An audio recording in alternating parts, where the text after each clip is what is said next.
Ready to make fashion fireworks? Right now at Old Navy, get up to 60% off the entire store during Old Navy's Red, White, and New sale. Save big with items for $2, $4, $6, and $8, including women's tanks for just $2. Plus, 2 days only, tomorrow and Sunday, get flag tees for the whole family for just $2.50. All summer essentials up to 60% off, like flip-flops, tank tops, swimwear, and shorts at Old Navy and OldNavy.com. Select styles only. Entire store offer valid 6/28 to 7/5. Excludes clearance, gift cards, register lane items, jewelry, today only deals, 2 day only deals. 5, 4, 3, 2, 1.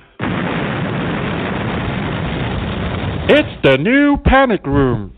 It's the show other shows want to be, and the show that authors want to be on.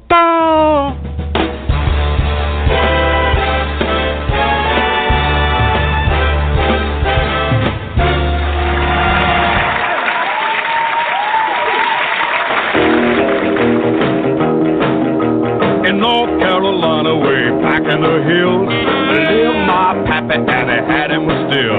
He brewed white lightning till the sun went down, and then he filled him a jug, pass it around, mighty, mighty please, and my pappy so squeezing, called white lightning, team, and revenue is too, searching for the police or what I made his brew. They were looking, trying to book him, but my pappy kept him cooking. White lightning. I asked my pappy why he called his brew White lightning instead of Mountain Dew. I took one sip and then I knew as my eyes rolled down and my face turned blue. Mighty, mighty pleasing, my pappy so squeezing, called white lightning. Team and revenue is too, searching for the pleaser where I made his brew. They were looking, trying to book him, but my pappy kept on cooking. White lightning.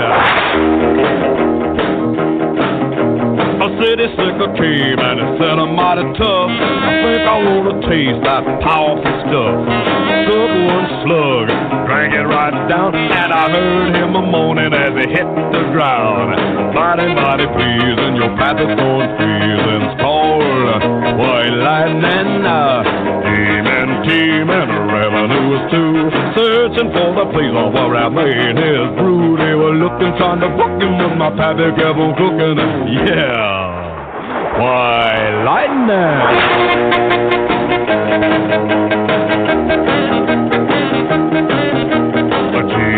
Team and revenue is too, searching for the place where I made his brew. They were looking, trying to book him, but my pappy kept on cooking. White lightning. The all-new Panic Room radio show is brought to you by hellboundbooks.com.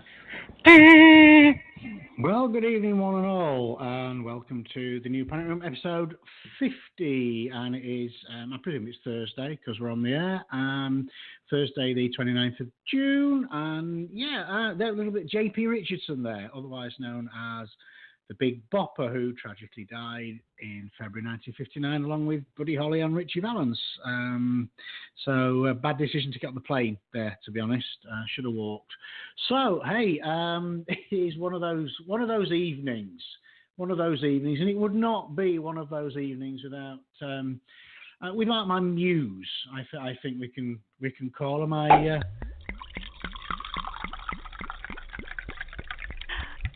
trusty psychic Xtina. Well, you are amusing. So, so how are you this evening? For anyone who really cares, are you well? I am well. I have a drink in front of me, and I watched a Blue Jays game this evening, and so I'm well. Oh, literally, here we are, 2 minutes in. Seriously, nobody gives a flying bottom about the Blue Jays, to be honest. They might. You don't know that. No, I don't. Look, okay, let's take a straw poll, yeah. There's two of us, yeah? As a percentage, there's 50% of the population that don't give a shit, okay? So there's a statistic for you. Yeah, but you talk about fruit flies, so, everyone without exception, is fascinated by fruit flies. I mean, it is. No, I don't think that's true. It's at any dinner party, any gathering. It is the main topic of conversation is fruit flies. I find that certainly any that I go to. So, really? It's never come up ever. I don't get invited to many gatherings these days. I don't know why. I don't know either. I would invite you. You'd throw me out the minute I start talking about fruit flies. But hey, I tell you what I did want to discuss this evening. Mice. Okay. I know you had a problem with mice. What? A while ago, they sort of come into my. Yes. They come into my garage and they've been getting into my engine compartment of my Mustang and eating the bloody wiring. Yeah. Luckily, they've just eaten the insulating stuff, so for the wire around the wire, the stuff around the wires. So far, I only discovered it by accident the other day because I was filling up my. I mean, what? Why do they do that? I tell you, I don't know either. Yeah, I've been counting. We have this issue. It sort of raises its head every few months, or every 4 or 5 months, and I catch them in those glue traps. And of course, they're still wriggling around, so I have to, drown them in a bucket of water. I think this is a revenge gnawing. I think they're trying to kill me for having brutally murdered their, waterboarded their little comrades to death. So now they're trying to kill me. I've just waged all out war now. The garage now it's got traps, it's got poison. I've filled every hole that I can find. They were coming in, and I've just really gone to. Yeah, I had the same thing happen about I don't know how long ago it was, but my vehicle there was something that just wasn't running right, and when I took it into the shop, that's what it was. The freaking mice. There were mice in my car. I mean. So free. That's just creepy, number one. But, and then you have to park in the same spot afterwards. So you're thinking, isn't the same thing going to happen again? Are they just going to? Yeah. Well, we noticed them because I park the car in the garage. I always drop the windows down, so it's not because here in Houston, it's. Otherwise, you get in and it's just like a solid wall of stale air, So I'd have the windows dropped, and because I always say, it's used for carrying the kids around. It's got, it's like a proper little mouse feast in the back, so, between the half-empty chips packets and then crumbs and all the stuff. And it was my daughter's, so there's mouse crap on the back seat. What? And there was little mouse poops, seriously, little mouse poops. So then I started closing the windows, and that's probably when they thought, right, fuck him, he's cut off our food supply. We're going to eat his wiring now. So I'm going to have to keep an eye on that. Literally, I spent Tuesday morning. I spent most of Tuesday morning re-insulating all the wires because one of them, the guy at the auto store said it was actually resting on. It's actually the ignition coil, the wiring for that, and it was resting on the engine block. So that'll get hot soon. At some point, it'll melt, and then your car will back up. Excellent. As you know, they destroy that, they have to replace the whole loop, and you're talking stupid amounts. So as it was, I fixed it for like $7. So hopefully, and I've actually overnight put blocks of poison and glue traps in my car engine. That's how bad it is. The problem is the mice here are so fucking big. Yeah. Oh God. They are so big. I put down the mouse glue traps, and they walk off with them. Seriously, I've lost 3. I don't know where seriously, they've gone. Oh my God. Where the hell? The mice are just fucked off with them. So I'm having to put rat. They're not rats because the ones. Obviously, I know the difference. You probably wouldn't. Probably wouldn't. Hey now. No, I was actually going to say something stupid like, "What's how do you know the difference?" But now I'm not even. It kind of reminds me now back to the butterfly thing there. Yeah. Yeah, I think the less we talk about the butterfly incident, the better. But I keep bringing it up, so I can't let it go. I can't. You can't let it's your embarrassment. I'm all for it. But, I know.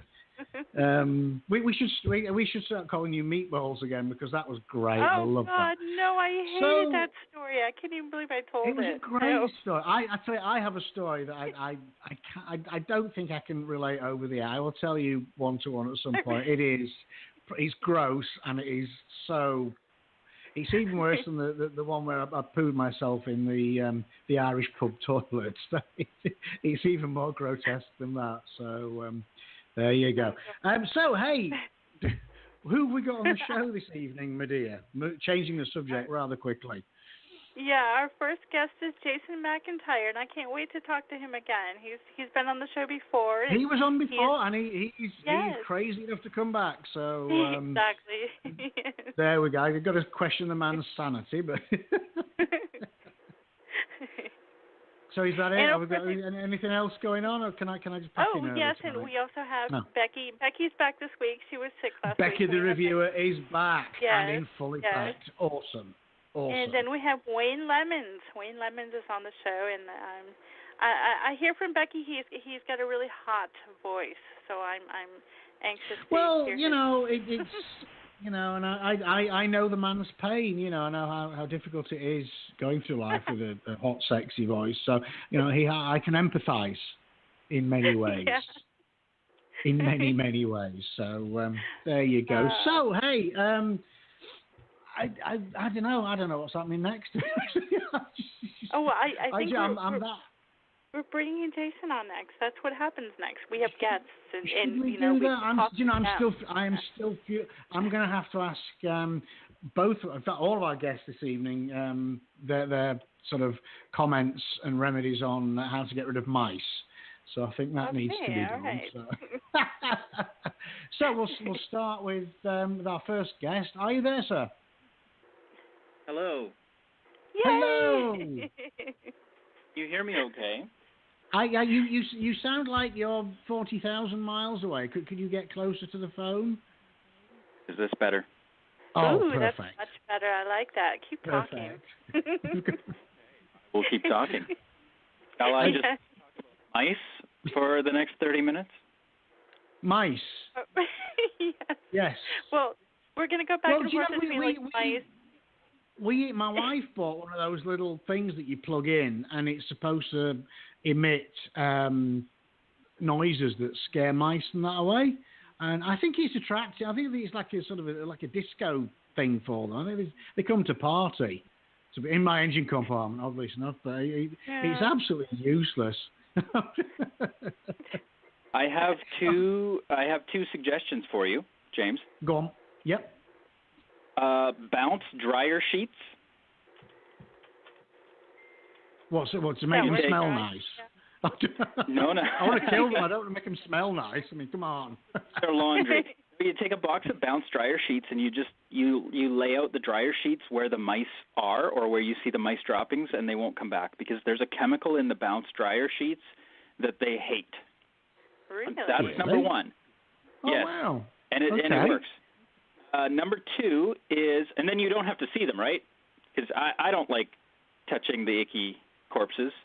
I don't care for that, so I'd rather just have them avoid. I must confess, I kind of enjoy drowning them in a bucket, but that's just me. No. Okay, well, it's me if you my don't hobbies, want to, the Bounce dryer sheets or Irish Spring Original soap.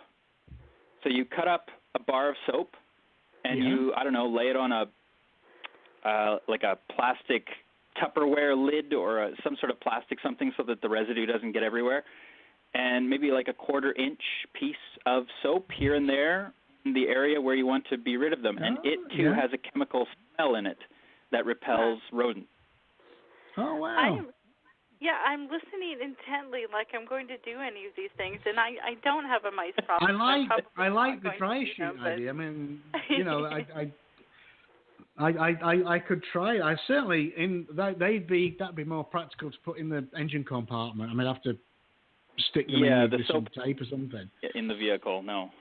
Yeah, well, because overnight, obviously, I pop the hood up and put literally put poison and glue traps in my engine. I know one day I'm just going to drop the hood down and I'm going to drive off with these things in the engine compartment. I'm really trying to avoid that. So I think I will try the is it specifically Bounce or any dryer sheet?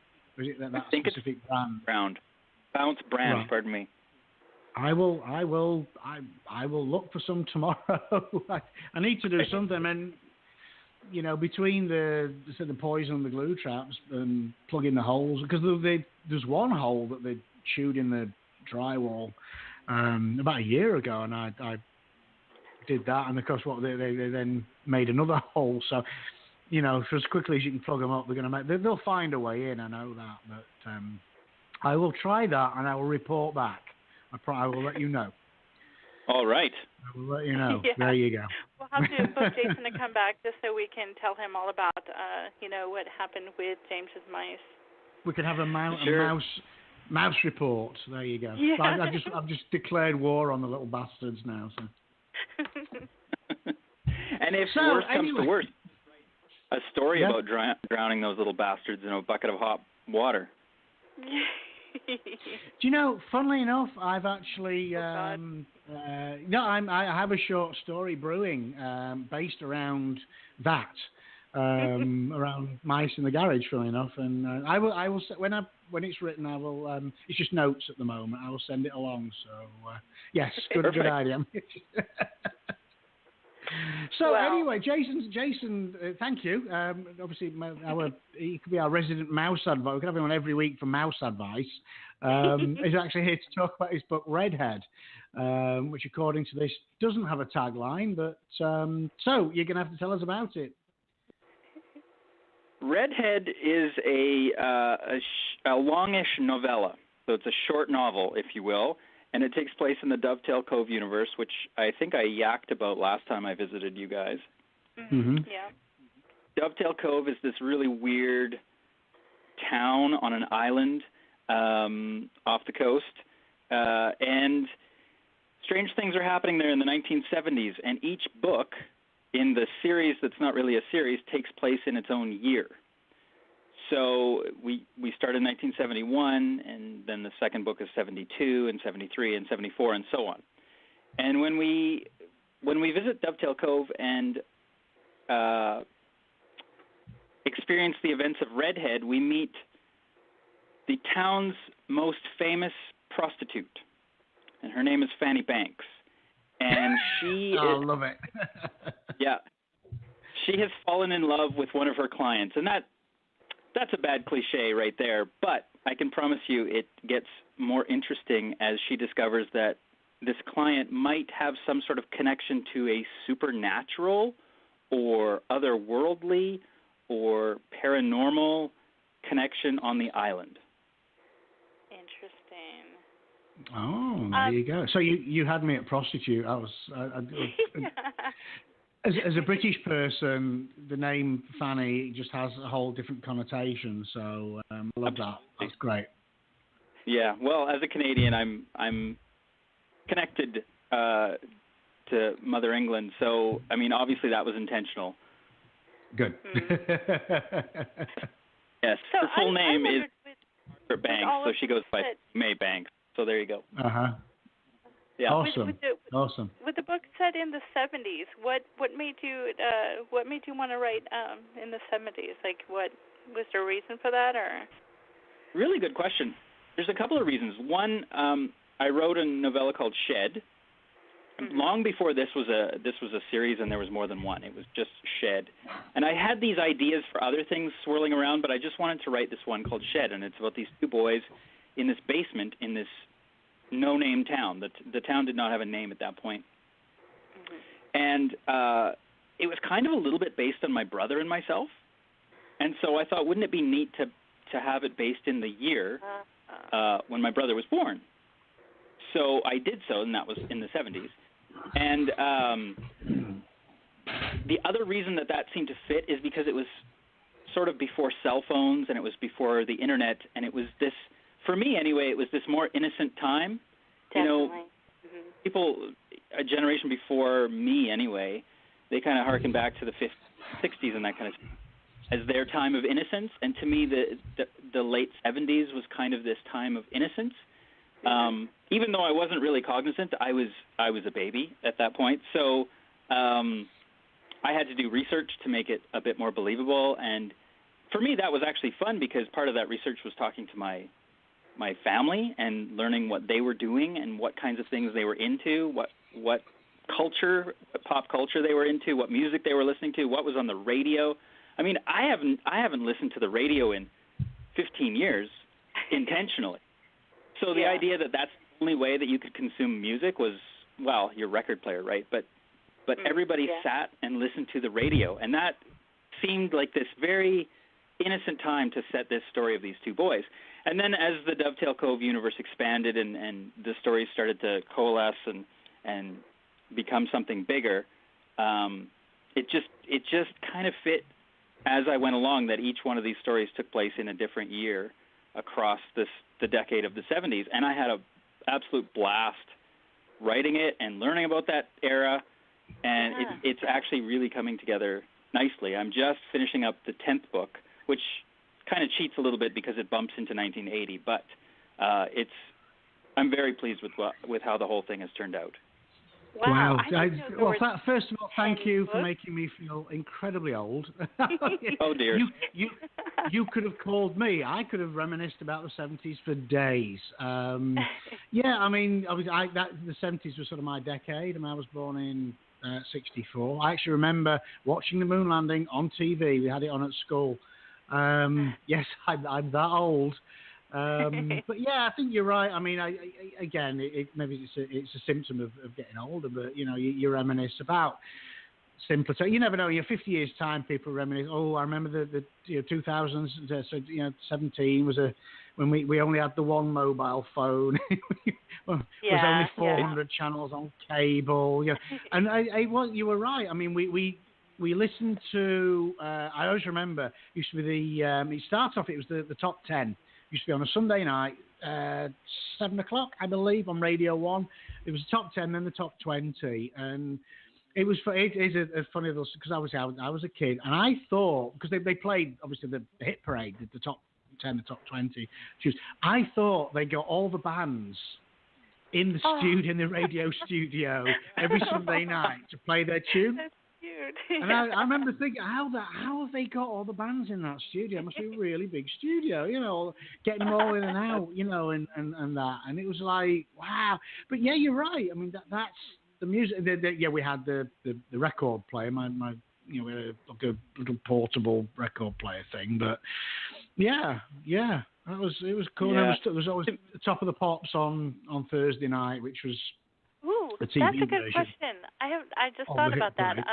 When you are writing in the 70s, do you listen to maybe in the 70s music, or do you have like a playlist or anything like that you listen to while you're writing? Absolutely, yeah. It's all about the Bachman Turner Overdrive and Simon and Garfunkel or whatever.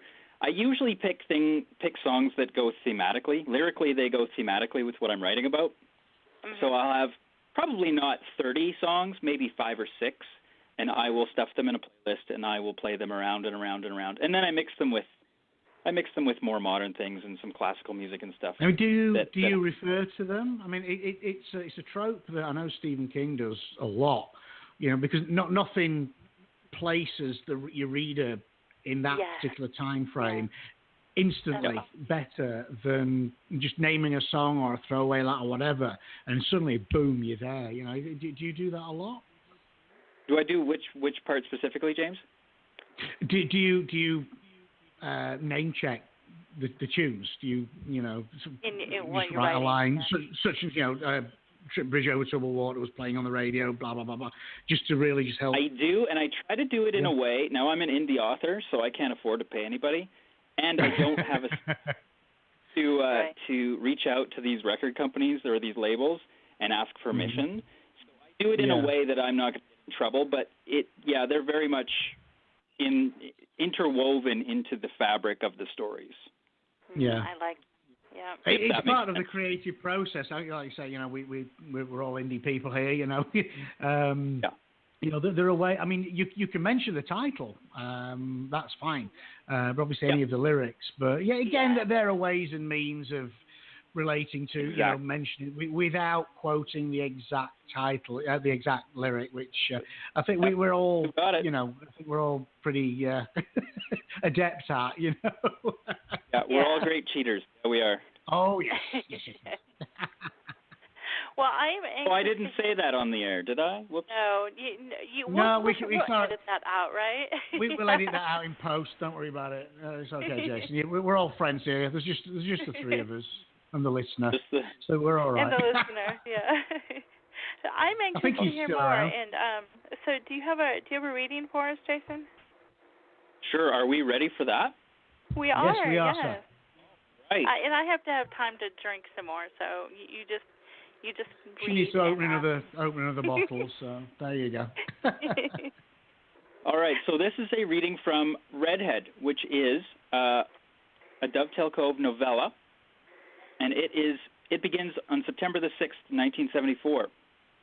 And this is from the point of view of our heroine, or our lead, Fannie Banks. And so some of the reading is going to be silly because I'm a male reading it, but I will persevere. So this is Fannie speaking. Okay. Dirty Denny Munn. I say it again, he was a yellow bastard.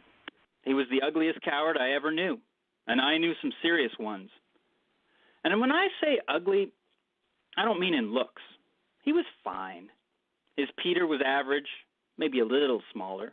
After a while, you don't pay much attention to those inside the bell curve, but only to those that sit on either extreme of the average. Fine enough looking gent, losing his hair like a lot of men his age, and a lot of belly fat. He had a chubby wallet, too, one with trick hinges. It would open wide and generous, but then it would snap shut for illogical reasons. He didn't like your outfit one night. He thought you'd lingered at Johnny's bar tap too long while you were waiting on your Chardonnay that Denny had paid for. Whatever it was, old Dirty Denny was fickle with his attention and his dollars. Nonetheless, during the 5 years he was my regular, I did open a bank account at Island Savings. It was a kid's account, the Little Dippers they called it. I got that one because I read the rules, and though there was a minimum age, 8, there was no maximum age to open one of those. It paid better interest by 0.25%, and it compounded daily instead of monthly like the adult accounts. The banker gent, he just laughed and let me do it. I got no respect from the upper crust in Dovetail Cove. For stuff like this, it was fine with me because it actually helped me. Let them laugh. I didn't care. I bit my tongue, smiled, and took my passbook with the little fish on the cover. I paid into my Little Dippers account, not regularly, but at odd intervals, and usually when I had a fairly large chunk in even bills. 400, not 386. Or maybe I had 817 in pocket after a week of greased wallet hinges. But in that event, I'd make the deposit slip out as 800, even, and keep back the 17 as walking around money. In those days, I rented a room on Beacon above the Lowballs pub. It used to be called the Beacon Street Bar, but went by Lowballs since Johnny bought it. It's still a shitty place, let's be real, but Johnny liked having me there. I believe he thought me a decent businesswoman as time went on, not in the beginning. But I got most of my green out of my system before we knew each other. I think young Johnny thought of me as a feature, just one more thing along with the color TV, the cable vision, the dartboard, and the black felt on the pool table for husbands and sailors to come inland as far as his pub for their boredom and spare change. Sure, he did drink specials and had takeout menus from the Highliner, but everyone also knew that it's where you waited on a date with Fannie Mae. That's me. I had a good reputation. I was, as they say, the best. And only the best was good enough for old Dirty Denny Munn. He watched me from his favorite table near the back of the pub. I went to the bar at the front to get another Tom Collins for him and a Chardonnay for me. I knew Johnny watered them down for me, And if the buyer was a client of mine and not anywhere near the taps, he'd secretly mix me a little 7-Up and cherry juice instead of the Chardonnay. He'd save on the booze and still charge my John for it. We had another arrangement, too, one that saw Johnny take another piece of the pie. But this was just one of our little side bits to the deal. Johnny knew I hated being hungover, and I functioned better in guiding my men towards their conclusions with a sober head, while theirs was usually touched by the influence of alcohol. On the way back with the drinks, I spilled mine when Walter Parson reached out to smack my ass on the way by. He was on a bender with Rod Davies and some of his buddies, away from their wives and girlfriends for the evening and watching some baseball game on Johnny's big color TV. They all laughed when the cherry and 7 went down the front of my deep-cut crew neck. I'm sure I let out a satisfying shriek at the blast of icy cold on my tits. "Soak those big boobies real good," Rod howled, jabbing Walter, who laughed until his face went the color of new beets. I supped the spilled drink from my knuckles and wrist, checked the damage, and hunched at the wet shirt trying to cling across my tits. "Turn off the brights for oncoming traffic, darling," Walter called after me as I trod off wordless, and the group of them broke into another peal of laughter. When I got to our table, Denny's face was nearly the same shade as Walt's. He eyed me, then looked over to where Parson and his ragtag was starting to settle down and moved their bleary attention back to the television set. Over at the bar, Johnny stood at the ready, but I gave him an open palm and a look that said, "I got this." He stood down for the moment. Now, Denny, who'd had a half dozen of his signature drinks by now, took a deep breath, swallowed his latest round in 3 gulps, and stood. I was sure he'd head back the 7 or 8 paces to the Parson table and start in on them. He'd ask if it was okay that he, Denny, go on down to the Parson home and smack Dana Parsons' bottom while she was bending over to check on the pot roast. And Parson, who was a lot taller than Denny, would stand and look down on Dirty Denny to ask him just what he meant by that, being purposefully obtuse, sharp despite the booze in him. It would go back and forth a few rounds, and then Denny would slug Walter Parson. Depending on the temperature of the whole room, it could trot into pandemonium, but I doubted it would on that night. And lo and behold, it didn't even come close. Instead of rolling his sleeves up on the man who transgressed against his woman, Denny turned and headed for the back rooms of the bar. I followed, since that was the way to the back stairs that led up to my room. I had fresh sheets on the bed, though it didn't matter. Denny'd be sweating out his rum on everything in a half hour. It was fine. He'd paid handsomely up front and bought me dinner on this night. Can't remember what night it was, but it must have been a weekend, a Saturday or Friday, since the place had a nearly full house. Either that or it was on account of the ball game. Thinking back, I can't rightly remember what night of the week it was. They all blur together for a stretch of years there. When you're banging for your breakfast, lunch, and supper, and all you have is a couple thousand in a Little Dipper's Island savings account, you just move from one dick to the next. Tonight it was Denny's again, and I don't know that it matters what night of the week it was. That's one of the lost details I meant before. But you'd think I'd remember this one. You'd think I'd remember what night of the week it was that my life and the fate of Dirty Denny Munn changed for good. Awesome. I know. Awesome. I knew he was going to say that was it, and I was waiting. I was hanging on every word. That was such a great reading. Well, you just have to buy the book then, Xtina, won't you? Yes. Instead of just being cheap and expecting, him to read all of it out. Or just that was very good, and like it was beautifully read. Even though you were reading a lady's piece out, that was very good. I enjoyed that. I was wondering that. We have a lot of the female erotica authors that'll come on and they'll do the dual point of view. So sometimes it's in the guy's point of view, and I always wonder if that's strange to write. But I wonder if it's even I don't know. I guess I think it may be even stranger for a guy to write in a girl's point of view. Or is that? Did you struggle with that at all, or no?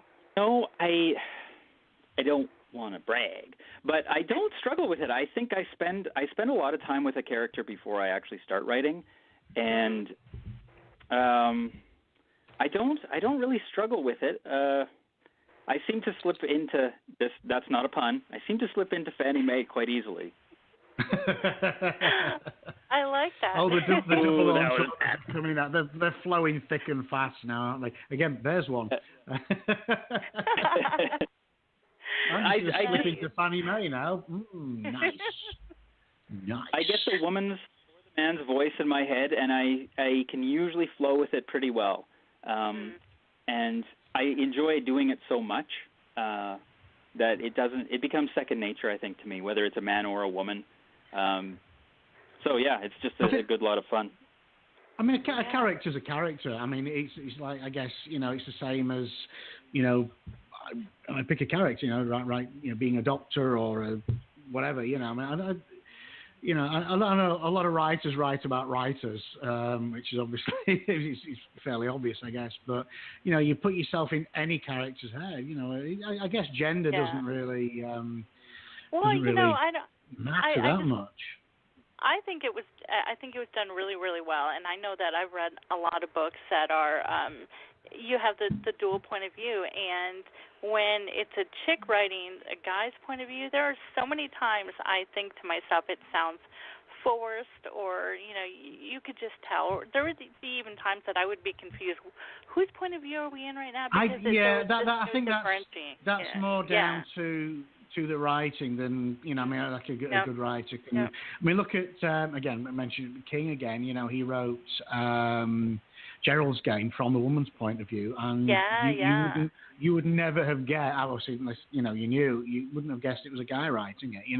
He got into the woman's head incredibly well. So I think that's down to the skill of the writer rather than anything else. To be honest, I agree. I would invite people.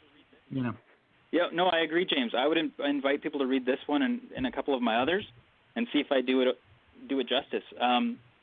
Certainly, I get details wrong. I'm not going to get everything right. In fact, I probably get most things a little bit off, just because I can't possibly know how a woman exactly thinks about things. If I did, I'd be a millionaire. Yeah, most of the time we don't even know what we think either, though. So that's not really a. Well, there you go. What? That's too funny. I love it. I'm not touching that, by the way. We can just move along. I think we need to move as guys. We do need to move. Just leave that. Leave that particular hot potato exactly where it is. I think that was maybe it's even a trap. I think, but we could go back to the mice. That was safer. Well, I want to do 11 questions. Can we do 11 questions? Brilliant. Yep. Let's escape into 11 questions. Okay, let's do that. What's the penalty if I don't answer them? And now, you don't want to know. Questions. You do not want to know. Okay. But I will say that it's 11 questions minus 1 because number 10 is just gone. I don't know where it went to. You lost it. That's what it is. You lost it. No, I don't think you ever gave it to me. Okay. Number 1 is, what's your guilty pleasure? A really good Scotch whiskey or a Canadian whiskey. I will accept that answer. Okay. That's a good answer. There we go. Good answer. Well done. First one that came to mind. Isn't that how we do this? The first thing that comes out of my... Well, yeah, but yes, James it's right. But Xtina, she does have a tendency to judge people.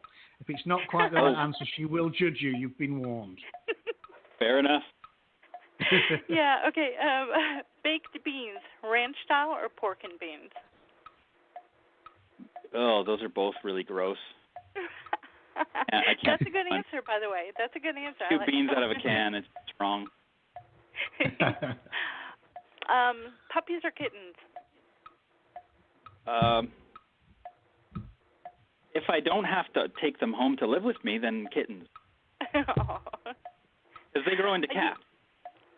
Every time I ask that question of one of our horror writers, I'm always a little worried about what the answer is going to be. So far, nobody's scared me, though, so that's good. I'm not a scary person. No, you're not. No. No, not really. What's your favorite lunch meat? I will judge you for this answer. Yeah, me too. Oh, Be careful. I Answer can't, carefully. I can't have a cold cut. I would need like roast turkey, but in a lunch setting. Oh, you said turkey. Where's the buzzer, James? No, hang on. Do you want the? Yeah, we need to buzzer that one. There we go. There we go. It is the blandest of the lunch meats. The blandest. Yeah. I'm sorry. Oh, I put great things in that sandwich though. Yeah. See, and if it's a hot turkey sandwich, I can totally get behind that. I can with gravy and. What was your correct answer there? What was your preferred answer?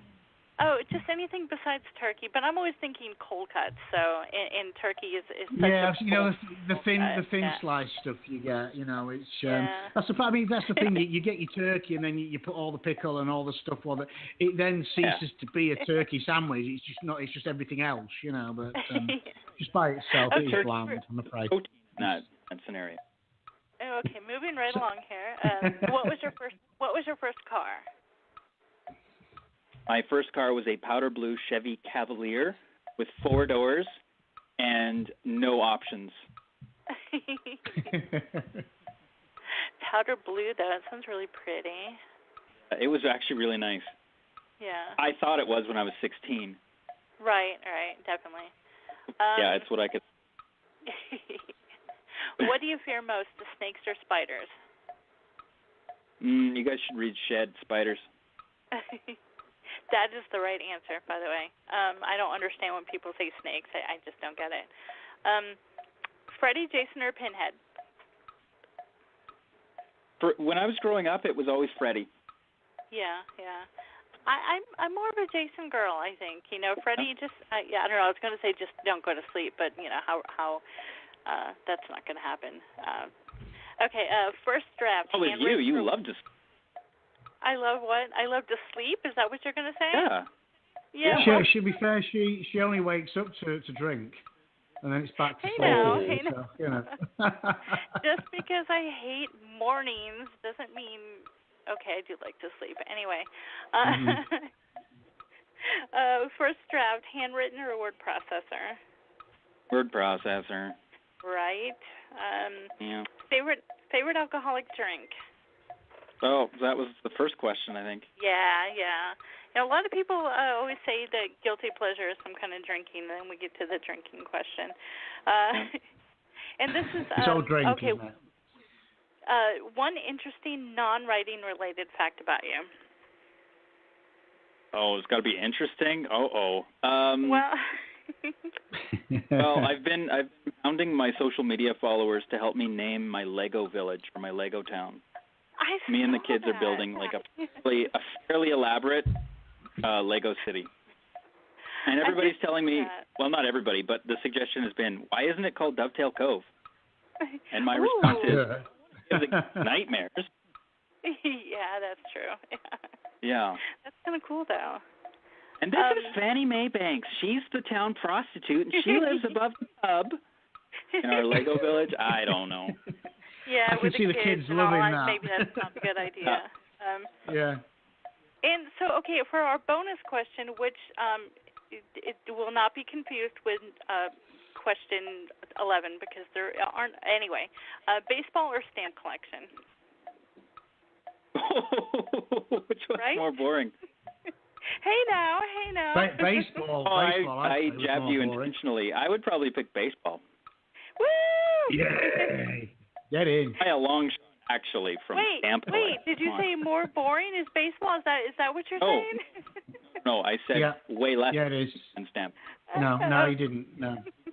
Don't forget, we can edit this, so I think one for stamp collecting there. One for stamp. The right answer there is, of course, baseball.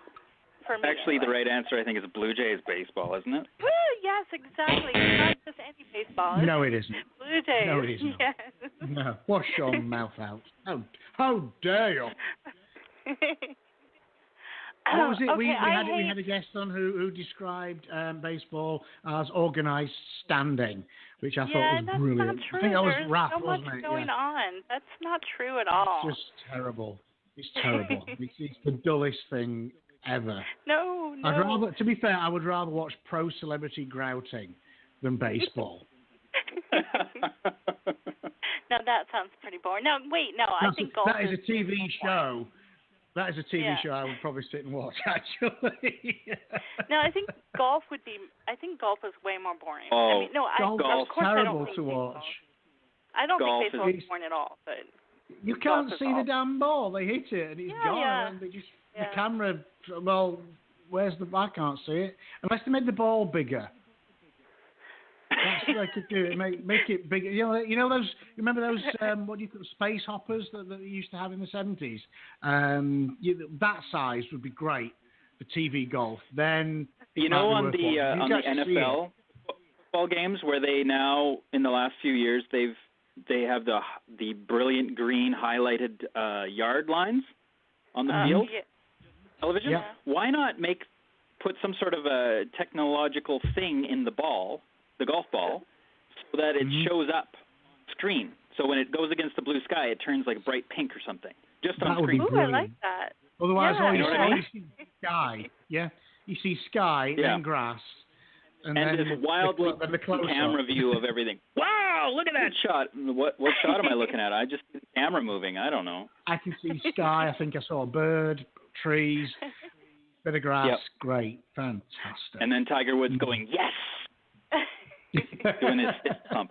Whomever, I don't know who's a golfer these days. I don't know. Tiger Woods has hit. He's down. He's hit because he's just been in trouble for a DUI, and his wife left him because he shagged a nanny or something. It's just his life's a bit of a mess at the moment. But had a bad run for sure. I just know who the golfers are, so that's the name I'm with. Yeah, that's it's the only one I know. And then you're going right back to Jack Nicklaus, who's probably dead now. I think. I don't know. Alice Cooper golfs, and I love Alice Cooper. Alice Cooper golf. Yeah. And I think Jack Nicklaus, he was in Dovedale Cove in about 1974, wouldn't he have been? Ooh. Yeah, he was big in the 70s. That's the name I remember, Jack Nicklaus. I'm going to Google it when we have our break and see if he's dead or not. I need to know. Well, our first segment is just about over, and I hate that. And the next time we have you on, Jason, you have to come back for the entire show, and we want a longer reading and more Jason. How's that sound? And we're going to have Jason's Mouse Fact Corner. Yeah. Oh yeah, we need to do about mice. Yeah, we need to do an update on the mice from everybody's perspective, and I will definitely come back and visit you guys. Thank you for having me on again. Thank you. Where can we find you online? Wait a minute. Don't rush me here. I was asking Jason where we can find him online. Sorry. Facebook, Jason McIntyre. Twitter, Jason C. McIntyre. And www.thefarthestreaches.com to find all the book information, links to buy, and all that jazz. And we have all of Jason's links up on our Facebook page. If anybody wants to stalk him, they can find him there. Stalk me. Fantastic.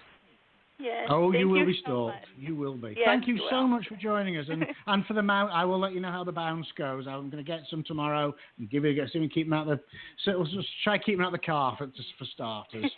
That would be good. Good luck with that. I hope it goes well. Thank you. Much appreciated. Thank you. And we will speak to you very soon, sir. Okay. Bye-bye. Bye-bye. Good night. Bye. Well, that was great. That was great. I was going to say that. I adore him. I do. Yeah, we need to have him on for the whole show. It was that was fun. I love the reading. The reading was fantastic. It's as you say, it's difficult. It can be difficult to write. I'm guessing difficult to read as a woman. And he did that incredibly well. So I enjoyed that. So, a couple of commercials, and then it's going to be break time, and then we'll be back for a review. So, do your stuff. Okay, commercials. Here we go. Yeah, I know. Shut up. We here at Help on Books would like to inform you that, following the appropriate rituals, a portal has opened and spawned a horde of hellish delights in which you mortals can partake. Depraved Desires, our dark erotica and erotic horror anthology. Shopping lists, learn your favorite author's shopping habits and confront them in the produce aisle. And the Big Book of Bootleg Horror, a sinister tome dripping with taboo things to make your skin crawl. All are available at your favorite outlets. Find your links to them at hellboundbookspublishing.com. And we here at Help on Books are proud to announce our very own app on both Google Play and the App Store. In the mood for something steamy to read this summer, check out new erotica author Jennifer Lynn's website at jenniferlynnerotica.com. You can find James at his website, www.jameslongmar.com. And don't forget to follow the Panic Room Radio Show on social media. Our Facebook page, Unofficial The Panic Room Radio Show, Twitter at Panic Room Radio, or our YouTube channel, The New Panic Room Radio Show. Oh, and there's one more. And come and visit our website at www.panicroomradio.com. There we go. You nearly missed the radio's website. Well done. I know. I did. Right, okay. We're going to have a 2-minute and 3-second break. I'm going to have to wee really, really quickly. So, and then we will be straight back.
Welcome back to part 2.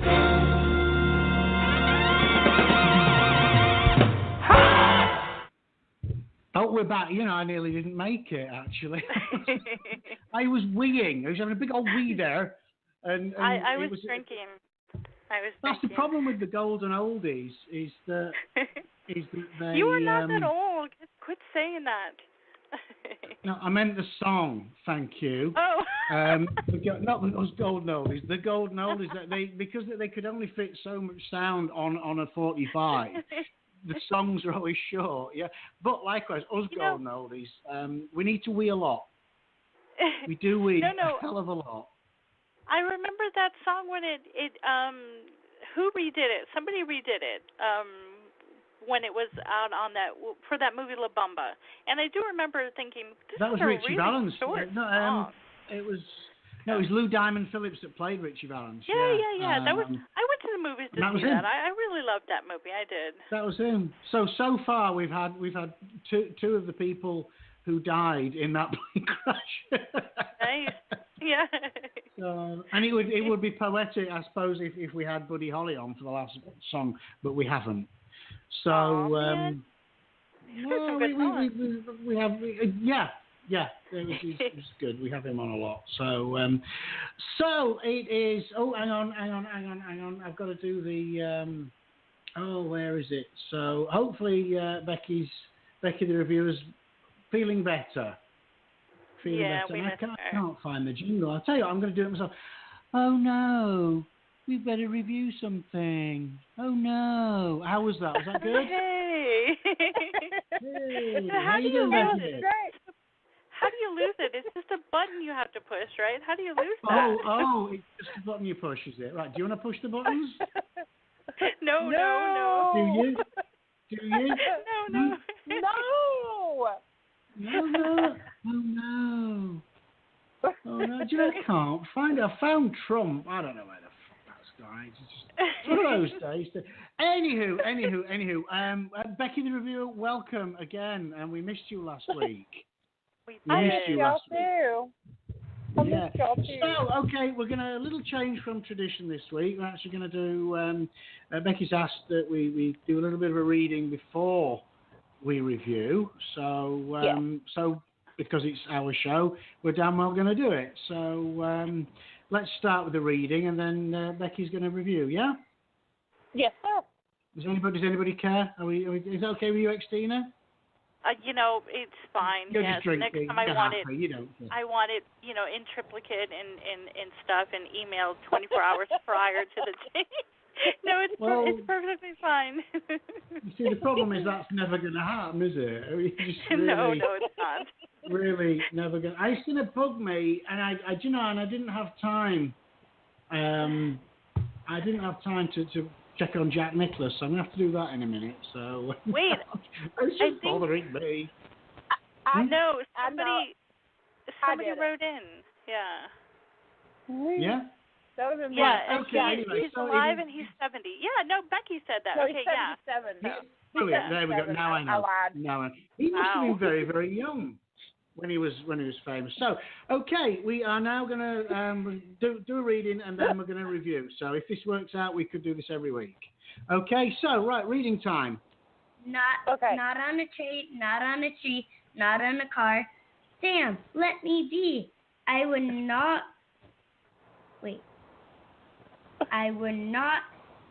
could not in a box. I could not, would not with a fox. I will not eat them with a mouse. I will not eat them in a house. I will not eat them here or there. I will not eat them anywhere. I do not like green eggs and ham. I do not like them, Sam I am. Say, in the dark, here in the dark, could you, in the dark? I would not, could not in the dark. Would you, could you in the rain? I would not, could not in the rain, not in the dark, not on a train, not in a car, not in a tree. I do not like them, Sam, you see, not in my house, not in a box, not with a mouse, not with a fox. I will not eat them here or there. I do not like them anywhere. You do not like green eggs and ham. I do not like them, Sim, I am. No, that's it. Brilliant. That was a great reading. Oh. Is that okay, guys? I love it. So cute. Huh? Tell them who you are. I'm India, Jim's daughter. Yay! I've mentioned her a few times on the show. And here she is in person. Say hi. Hi. Hi, India. And I love your name. Job. That's the best name. Yeah, I think we should have her on every week. Yeah. What do you say? That would be awesome, wouldn't it? She could have her own section. Yeah? Yeah. India reads Dr. Seuss. How cool is that? Right after Baseball Corner, yes. And Fruit Fly Corner. And now Mouse Corner. Yeah. We're going to have to have a 4-hour show to fit all the little corners in. But yeah, I was telling them about the mouse problem we had in the garage. You tell them what the mice were doing to my car.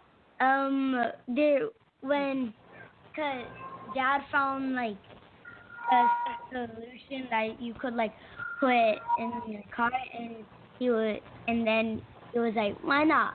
And when he opened the thing, he found one of the yellow plastic eggs from Easter, and the mice chewed it up, and also chewed up the the plastic near the wires. They'd eaten all my... Yeah, the little plastic eggs from Easter. I think it was like a calling card like we've been here, and they dragged it in the engine compartment and chewed it up and left it near the wires they'd chewed. It was like, sinister. So I think they're trying to kill Lisa. So, anywho, thank you so much for reading for us. Did you enjoy that? Yeah. Brilliant. I was trying to hold my laughing. You were trying to giggle, weren't you? Yeah. I was scared. There's nothing to be scared of. It's just us guys. Please come back and do it again for us, okay? Yes, You come back and do it again? There. Yeah, duh. Duh. Okay, so Becky's now going to review that. Thank you so much. Mwah. Stay with me. You stay with me. If you stay with me for a little while, yes. Okay. Right, okay. So, time for Becky to review Green Eggs and Ham by Dr. Seuss. Off you go, Becky. All right. That was a great reading. I really enjoyed that. She should definitely do that more often. Okay. I was sitting here thinking about this the other day, and this could be a horror book for children. I mean, think about it. This guy chases this guy around with this plate of eggs and ham, and he's trying to get him to eat it, and the guy doesn't want anything to do with him, and, so, I scream horror here, but, of course, I stretch everything to fit the horror genre, so, Actually, I learned some really interesting things about this book. That it was written with very simple vocabulary for beginning readers, and the entire text consists of just 50 different words. That's all. Really? The whole book, 50 different words. Yeah, and it was. Yeah, I didn't either.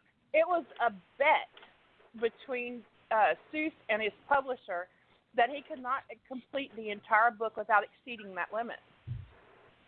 Interesting. And I was like, how cool is that? I mean, it is one of his best ones. I mean, it's certainly one of my favorites. I think even No, better I than like the Cat in the Hat. Bluefish, redfish. That's the one I like the best. I think is that fish one. One fish, old fish, new fish, that's a good one.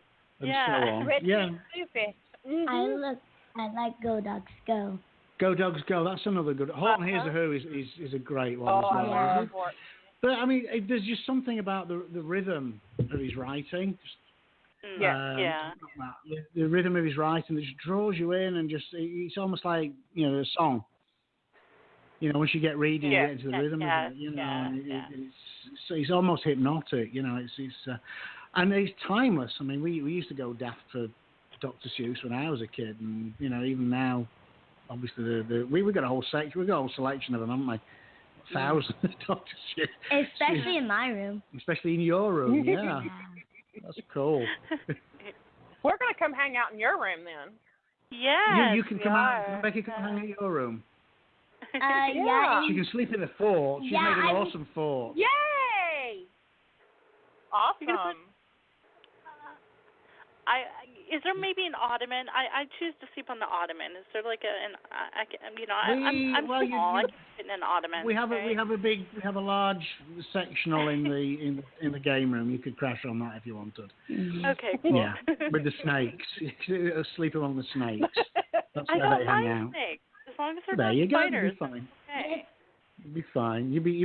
You'd mind them if they got out, but they don't. We're all right. Yeah, well, yeah. So, anywho, we thank you so much, Becky. That was great. What a great review for a great book.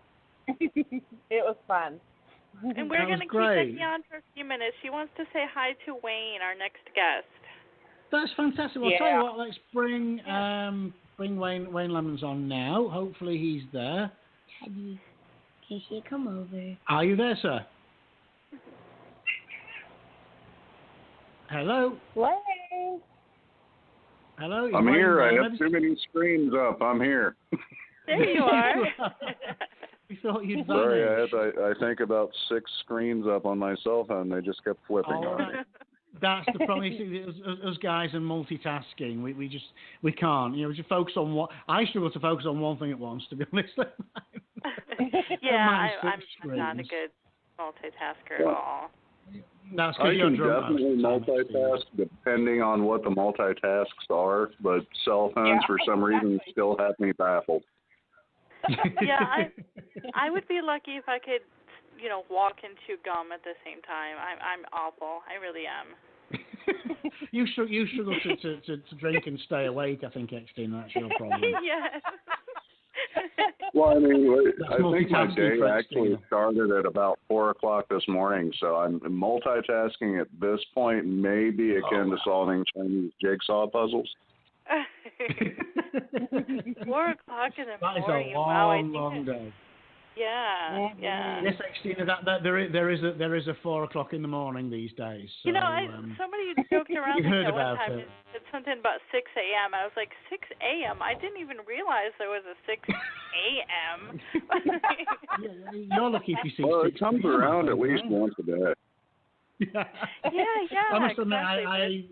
with the kids being on vacation at the moment, I get to avoid 6 a.m., which is great. So. So wake you up at the sad thing is 45? my body's literally I'm tuned in to wake up at 6 on the dot, and I do. I mean, sometimes obviously I stay, I get another hour, but I'm awake, guys, for goodness sake. Yeah, I'm no good until like noon. The problem I've run into is over the years I've developed that natural clock that makes sure that you cannot possibly sleep after 7 o'clock in the morning. Yes. So if the sun is up, sadly, so am I. I don't have one of those. No, you do not, do you? No. So Becky, say hi to Wayne. Wayne, say hi to Becky. Hi, Wayne. Hi, Becky. How are you? I'm fine. How are you? I just giggle like every day's a good one. And Wayne, say hi to India as well. She's our guest presenter tonight. Say hi to India. Hi to India, and that was a fantastic reading of Green Eggs and Ham. Yes. Why, thank you. I think I'm going to lose my job here. Get rid of the fat guy. Get that cute little girl on. You know. I know my days. Well, I mean, she's going to win that one. Oh yeah, I'm not even going to fight it, Wayne. To be honest, I'm just going to roll over and die on that one. So. Yeah, I'm with you. I can understand that. I thought about hanging up after that one. I can't top that. Well, we can we'll struggle on a second best, I think. So hey, Wayne, you're here to talk about your book, Way Home. Great tagline. Will they survive in this world gone wrong? Tell us more about it. Okay, well, Way Home is the newest book out there for me at the moment, and I believe there's going to be another one coming in about the next month. But for the moment, Way Home is the big one. So basically, I was sitting on my sailboat in St. Petersburg, Florida, in the Tampa Bay, and looked over at the Skyway Bridge and saw a streak of white smoke heading down toward it. And the line that occurred to me, of course, was a shooting star falling from the wrong sky. And that actually started an entire book, which started out as a post-apocalyptic kind of book, and I decided on a few different ways to go about it. You know, I thought about the usual thing where you tell everybody what happened, what the situation was, and, you know, let your characters run as they usually do. And my second instinct, of course, was just to start writing and let whatever happen. And I immediately went to that one because I'm a terrible planner when it comes to writing. Yeah, me too. So I managed to get through a 300-page book and never really tell anybody what was happening. Wow. So it's and I believe Becky's had the good fortune to read Way Home. And you find a lot about characters in that book. You find a lot more about the characters than you actually do the cause for what's happening to them. And that was my basic premise. It's all first person, told by Gabe Dunnett. And Gabe becomes a reluctant protector for a young girl in her teens who is way smarter than he is, and her mother. And just all sorts of fun happens. What some people might enjoy reading about, these people definitely did not enjoy living through. Yeah. So It's the really reading good. you have for us, is it from Way Home? Actually, I had a last-minute request from one Becky and Aaron to hear something from a different book. And it was actually the first book I ever published.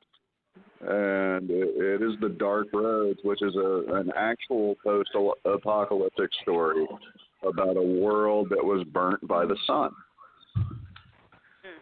Yeah. So, do you have to read? Read for us. I'm Read. sorry? You have a great voice. I'm just I want to sit back and listen to you read to us. So you just want me to pick 2-3 books, read all the way through? Oh, I would love that. Yes, Oh, yeah. I would. Well, I mean, it sounds like fun, but we'll probably be up all night, and I do have to work in the morning. So, regular day jobs and all that. Oh, boo. I hate those. But what I will read is there's a portion of The Dark Roads where everybody gets some downtime. This is a book that is very full of tension, a lot of very dangerous situations. But one of my favorite scenes actually happens while everybody is perfectly safe. And that's the one I was going to read for you guys. Okay. Yes. We're ready when you are. So our characters, Elvis, Richie, and Buddy, along with their new friend Amanda, have found a Walmart to stay in. And you have to remember that basically during the day in this book, the world is being assaulted by the sun. It's, 300 degrees outside. Very bad things are happening on the surface. But, they've found this place with basically a panic room underneath. So you guys can relate to that one. And they're hiding out for a week or so. Okay. So here we go. They lived like rock stars for 4 days. They ate when they wanted to, as much as they wanted to. They took lengthy naps during the nighttime and slept completely through the days. Richie had grown fond of drifting off to the sound of Elvis's guitar. They were truly clean for the first time since any of them could remember, taking daily showers under the outdoor rig that Richie had found. Buddy read books as if he'd never read again, devouring whole novels in a sitting. Elvis played guitar until the strings made deep impressions in his fingertips. Amanda paged through old magazines they'd found by the stack and told them stories about magnificent shopping trips she would have gone on if she'd known that the world would go to shit so soon. Richie enjoyed reading well enough, but chose to draw instead. Once upon a time, in a place no one would likely ever see again, Richie was a slave to the business world. He made it to work early, 5 days a week, and left long after his shift should have ended. He dressed well and performed well, and surely wouldn't have been able to climb the fabled ladder that led not necessarily to the top, but somewhere high in the middle. He was the type of employee that most companies searched for and never found. In the evenings and on weekends, though, Richie loved nothing more than to sit in his most comfortable easy chair, facing a horizon filled with pollution and partially built condominiums, and draw the world into beauty. He'd sketch the buildings as if they'd been long finished, and the sky as if it was clear of contaminants, and a sunset that was remarkable only to him. He would dig further into the pictures outside of his windows, finding an empty patio upon which he would add furniture and elegantly dressed partygoers. He would find the beauty in a woman walking along the sidewalk in the rain, her umbrella broken in spots, and change the beauty of imperfection into the refinement it deserved. Richie loved to change the way the world looked with nothing more than a graphite pencil and recycled paper. He did this often in his old life, most nights in fact, but he'd not drawn so much as a doodle in the time that he, Buddy, and Elvis had been on the road. This time they'd been given, this time they'd stolen from the hands of maniacs, gave him the chance to feel the way he'd always loved to feel, and he was taking advantage. He drew everything and more in those 4 days, allowing the others to look at what he'd made from time to time. He only let them see when asked, but he hid back one drawing adamantly. Elvis had been sitting cross-legged on his cot, the blanket he'd been using neatly folded at the foot of it with his guitar. He was watching the fingers of his left hand as they traveled up and down the neck of the instrument with a quiet smile on his face. His hair was gone, but Richie saw things as they could be, better than they were, so he drew a few strands falling across his brow. Richie let his pen change all of the qualities that were wrong, let it mark in details that could never have existed. His eyes would glance at Elvis once in a while, more to see if he knew that he was being drawn than anything else. He'd never done this before, drawn the perfection inside one of his friends, and it hurt a little to look at the thing once he'd finished. Richie made Elvis beautiful, as he'd always seen him, and it broke his heart. Some might have thought that making Elvis beautiful meant taking away the facial features forced upon him by the Down syndrome he'd been born with, but that wasn't the truth of it at all. This picture of Elvis was much more lovely than what he would be if Richie had drawn him to look like everyone else in the world. It was his friend, sketched on the 35th page of the pad, looking exactly like he had on their last easy day in Miami. There were no cuts on his face or abrasions on his knuckles. His hair was a bit longer in real life on that day than what Richie had drawn, but it was really him. He was beautiful. At the beginning of the 5th day, they decided to leave the place upon waking. Everyone knew that it was time, but no one had to say what they were all thinking. They would miss this short break from the world outside. So that's the scene you guys get from The Dark Roads. If you want more, you got to read the whole thing. Oh, you mean you're not going to just read it for us? She said with a cute little whine to her voice. Well, the next thing she's going to ask for is if you can send her a free copy. Don't give in to it. Xtina, buy one, okay? I know. I will tell you this, there is an audiobook out there, but it wasn't read by me. Damn it, why not? Well, because quiet areas are really hard to find. I live on a boat in Florida, and noises happen all the time. You know, awesome. When you were mentioning, St. Pete, I wanted to say shout out to St. Pete because I lived there for many years, and I didn't mind it because I talk bad about the Florida heat all the time because I lived in Ocala for, the last little bit before I moved. And oh Lord, that is Florida's version of hell. Yes, yes. I mean, so it wasn't so bad in Florida or in like the St. Pete, Tampa area because there was like a nice breeze all the time, so it wasn't terrible. But Ocala, you just walk out in the summer and basically almost all year round, you might get a little bit of a respite in maybe in late winter, but that's it. But, the St. Pete, Tampa area was nice. It wasn't so bad, especially if you could be around, or in the water all the time, which sounds like you spend a lot of time in the water. I do enjoy the water. And that's, half the reason I moved onto a boat is because water views can be expensive unless you're actually on the water. I bet. But no, I have to have a little cooler. I do. No more Florida for me. Which is way too hot, and you don't get any kind of winter at all. Don't you miss winter? Did you ever have winter? I mean, where were you from?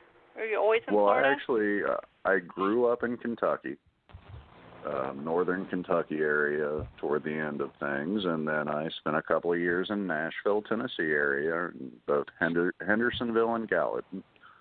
Awesome. So I've had more than my share of the snow and the cold in the winter. I worked on boats going up and down the Ohio River, the towboats pushing all those big barges. I worked on those during the winter time. So basically I have had my fill. Okay, my fine. very best to stay away from cold weather. And I'm also a sissy now. If it's 60 degrees outside, I need a coat. See, I did get like that when I lived in Florida too, and you do kind of adapt. But no, I'd much rather. I want to see the snow just a little bit. I don't want a crazy snow up to my butt or anything like that, but I would definitely like to see a trace of it in December. That's always, ideal, but rarely happens. Well, I don't mind to see the snow on television and such. Yeah, it's not the same. Not the same. I agree, thankfully. Yeah. So, we are going to. We're going to do 11 questions again, James. So, do you have do that again? Oh, Yeah, do you know? because I give people the choice, which I have to stop doing that. Next time I'm going to be like, no, you have to tell us an embarrassing story. But I gave them their choice, and they both picked 11 questions, so I get to judge, 2 people tonight, and it works out for me, right? Okay, well, thanks for just landing that on me. Where was the memo?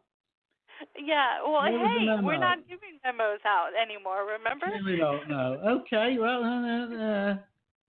But you can save the whole thing by just saying there was drinking involved. And now, 11 questions. Okay, number 1, what's your guilty pleasure? My guilty pleasure is trying to do backflips off the back of the boat. Really? No, I made that up. I don't have a guilty pleasure. That's okay. I don't mind. That was a good one. one. I like that. That was a good one. Okay, baked beans, ranch style or pork and beans? Oh, pork and beans, dude. I finally got a picture from James with these ranch They style do beans exist. he's talking They about, do. and so they exist. I will let everybody out there, listenerville, know that ranch style beans do exist. I have seen a picture. Although it could be a Photoshop tell them for all that I pork know. and beans are better. I'm going to spend a lot of time photoshopping tins of beans just to keep Xtina happy. Yeah, I'm going to spend that on doing that. Yeah. Okay, puppies or kittens? Oh, puppies. What's your favorite lunch? I'm sorry, what was that last one? What's your favorite lunch meat? Salami. Ooh, that's a good answer. Ooh, good one. That's a good one. Yeah. Aside from the buzzer for bad answers, we should have like a ding, ding, ding for a good answer. Well, I mean, you can just say ding, ding, ding. I mean, I can. I just did. Ding, ding, ding. Okay. Ding, ding, ding. What was your first car? My first car was a 1979 Cutlass Supreme. Nice. What do you? Yeah, I know. What do you fear most, snakes or spiders? Neither one. I actually love both. Really? That's I right love there. both. No, there's reasoning, and the reasoning saves the if you think about it. So spiders kill the mosquitoes, right? Uh-huh. And snakes eat the spiders. Okay, fine. But spiders are creepy and crawly and just really, really scary, I think. I mean, we could debate this, but I'm totally going to win this one. I am. I'm good at it. Okay, fine. Freddy, Jason, or Pinhead? Honestly, Pinhead. Personal favorite. Yay. There we go. It's my night tonight. It's my night. Are we doing well? I'm doing well. It is, yeah. First draft, handwritten or word processor? Word processor. Handwriting is just painful. No pencils for me. No. Favorite alcoholic drink? Oh, bourbon. Yeah. Always bourbon. Got to be Woodford Reserve, or else. Well, tonight it has been Bullet bourbon, because I'm in Philadelphia and they don't have the good stuff. Well, I'm in New Jersey now. They still don't have the good stuff. I wanted to thank him for coming on the show. He just got off a plane just like a little while ago, really? and yeah. Mm-hmm. So one interesting. Carry on, let him sleep. Yeah, one interesting non-writing related fact about you. One interesting non-writing related fact. Okay, I am a mechanic as my day job. And I am not the average mechanic in terms of working on cars. I work on industrial petroleum equipment. That is interesting. Yeah. It's mostly strange. Yeah. So I work on stuff that could possibly blow up at any time. Yeesh. And here's our bonus question, not to be confused with question number 11, because in all actuality there are only 10 questions. And Yeah, I know. Don't even ask. It's a long, weird story. And I think James was messing with me for like almost a year about this. Is 11 questions. It took him nearly a year to figure out that in 11 questions there's only 10 questions. Cool, huh? Okay, but Counting is bonus. hard. Yeah, bonus. And they're numbered. That's the bad part. I stare at the numbers every week, and I finally a couple weeks ago I was like, hey, wait a minute, where's number 10? Anyway. Bonus question, baseball or stamp collection? I despise sports, and I don't like stamps. What's not to like? well, I gave up sports because I can't play them anymore because I'm too busy, and I don't like watching them. And stamps just promote the postal service, and I don't even like those guys anymore. They don't ever bring me the stuff I want. So how about like beer bottle labels? Can I that sounds have a third? Brilliant. Beer mats. And I have an old friend of mine actually does collect beer mats from around the world. He posted his collection just in a tour of Europe, sort of Eastern Europe. And he posted his whole collection of beer mats on Facebook. I was fascinated, I have to say. They're cool. I mean, if you look at all the different ones you could find, I'm drinking bourbon and a Blue Moon honey wheat at the same time. So interesting. Yeah, this is one of the tricks on how to go to sleep in a hotel room. Right. Anyway, yeah. Oh, I wanted to ask, where can we find you online, Wayne? You can find me in various places. There's, of course, Wayne Lemmons and Wayne Lemmons Author on Facebook, and one Becky Nairn has been kind enough to set up a fan club that you can get onto, the Wayne Lemmons Fan Club, the official one, not the terrible one that I started. You can also check Amazon.com for Wayne Lemmons. That's Lemmons. Don't forget my 2 M's. And then there is WayneLemmons.com, which is a terribly maintained site. I am horrible at it, but there are books there. And again, we have all of Wayne's links put up on our Facebook page. So if anybody wants to stalk him, that's where you can go. And I want to say thank you so much for coming on the show. This time went by way too fast, and you have to promise to come back and see us. I absolutely will. Thank you guys for having me. Thank you so much. Thanks for joining us, Wayne. You get some well-earned sleep now. Yep. 4 a.m. comes early, guys. And you all enjoy your night. Yeah, and you. Thanks for joining us. Good night. Bye. Thank you. Bye. Bye. Awesome. So it has flown by. It has flown by with our super duper special presenter. Are you still here? Hello. Hello, she's still here. How you doing? It's been a fun show. It's been a fun show. Again, it just goes too fast. I have one question. Yes, ma'am. Can for the next week's show, can I be the 11 questions girl? Like, oh, you want to ask? Do you want to ask? No, she wants to answer the 11 questions, don't you? Oh, yeah, so we'll that do would 11 be questions awesome. with Lydia next week. I would, and I would not judge you, sweetheart. Don't worry, I won't judge you. Okay. And she can vouch. Do we or do we not have ranch-style beans in our pantry? We do. Yes, we do. So nanny. I did not fine, I believe accusing you. me of photoshopping beans. How dare you? You never know.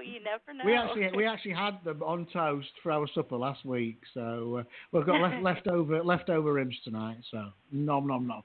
So that's pretty much it. It's time to say. Going to say the tradition. We're going to say good night, Xtina. Good night, Xtina. Good night, Xtina. Good night.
Ready to make fashion fireworks? Right now at Old Navy, get up to 60% off the entire store during Old Navy's Red, White, and New sale. Save big with items for $2, $4, $6, and $8, including women's tanks for just $2. Plus, 2 days only, tomorrow and Sunday, get flag tees for the whole family for just $2.50. All summer essentials up to 60% off, like flip-flops, tank tops, swimwear, and shorts at Old Navy and OldNavy.com. Select styles only. Entire store offer valid 6/28 to 7/5. Excludes clearance, gift cards, register lane items, jewelry, today only deals, 2 day only deals. Ready to make fashion fireworks? Right now at Old Navy, get up to 60% off the entire store during Old Navy's Red, White, and New sale. Save big with items for $2, $4, $6, and $8, including women's tanks for just $2. Plus, 2 days only, tomorrow and Sunday, get flag tees for the whole family for just $2.50. All summer essentials up to 60% off, like flip-flops, tank tops, swimwear, and shorts at Old Navy and OldNavy.com. Select styles only. Entire store offer valid 6/28 to 7/5. Excludes clearance, gift cards, register lane items, jewelry, today only deals, 2 day only deals.